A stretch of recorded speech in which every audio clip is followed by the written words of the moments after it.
My name is Elijah Navarro, percussion product specialist at the Dario & Company, percussion brands Evans Drumheads, ProMark Drumsticks, and Pure Sound Snare Wire.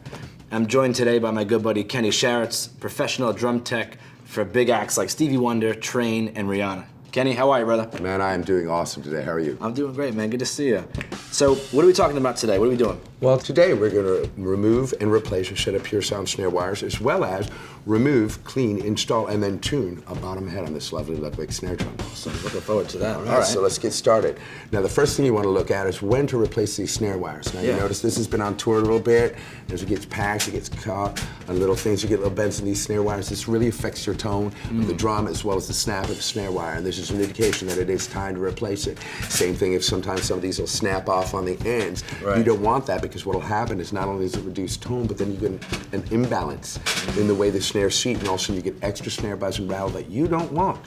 So today we're going to take this bad boy out. What I'm going to do is take these customs off, and we're putting on some custom pros today, aren't we? We are. All right. I love those custom pros because not only they sound amazing, but that new plate we got, which removes snare buzz and helps like control the snare sensitivity, it's nothing like it. So when you're doing this, you want to go ahead and be gentle with it as you can, because you don't want to hurt the butt plate or the snare strainer. And so you want to be delicate with it, and that way, nothing gets hurt. Got it. Thank you, Shah. Yeah. Slide that right out. All right, now that we got the snares off, we're going to go ahead and remove this bottom head. We're going to use the Evans drill bit key. Now when you use this key, you want to be careful to guide it with your fingers so you're not stripping anything out. And let's get to this NASCAR style.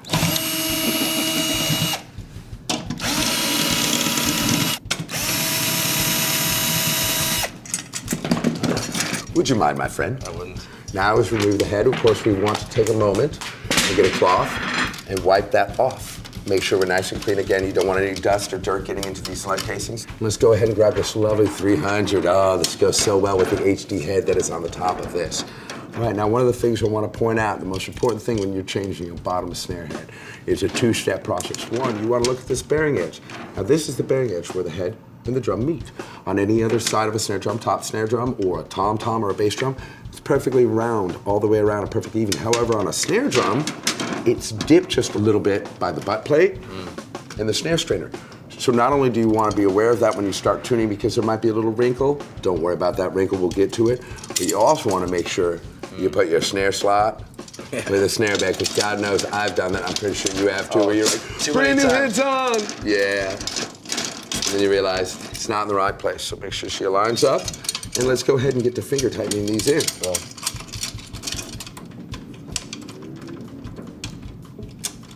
I like it. Yeah, so do I.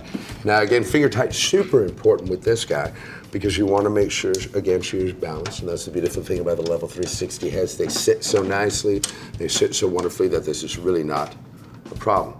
You go with your fundamental two across from each other, which locks the head in a balanced way. Right. And then you want to do the finger tightening in your radial pattern. Again, I do it fingers together. When you're finger tightening, birds of a feather do flock together.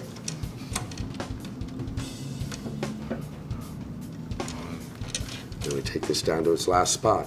Now you see here we have a little extra wrinkle here. Yeah. And just a little here. Again, that is from the bearing edge being a little dipped. Don't worry about it. We'll get to it and we'll make it happen. Now, I like to tune before I install snare wires, simply because I like to make sure that it's nice and simply done. So, and in tune before we put on the wire. So again, we start with our 1 point, give it a nice half turn, give it a nice half turn. Now you will notice here there's a little bit of extra wrinkle that's not on this side. That's usually an indication that it's sitting differently on that sloped bearing edge. And so you want to give it maybe a little turn up to make sure that we're balanced and most of the wrinkle's gone. Now let's give this a tap check. Again, when you do tap checks, you want to mute that bottom head, tap this top head.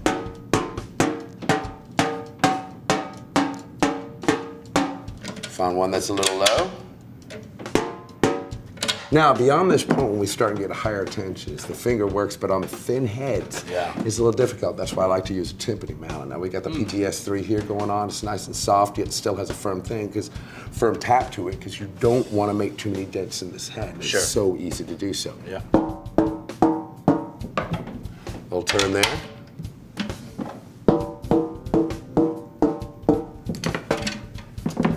So we have a nice tight tensioning on the snare. Now we're ready to install some snare wires. Great job, man. Thanks so much. Hey, thank you very much, Appreciate brother. it. It's a pleasure to be here.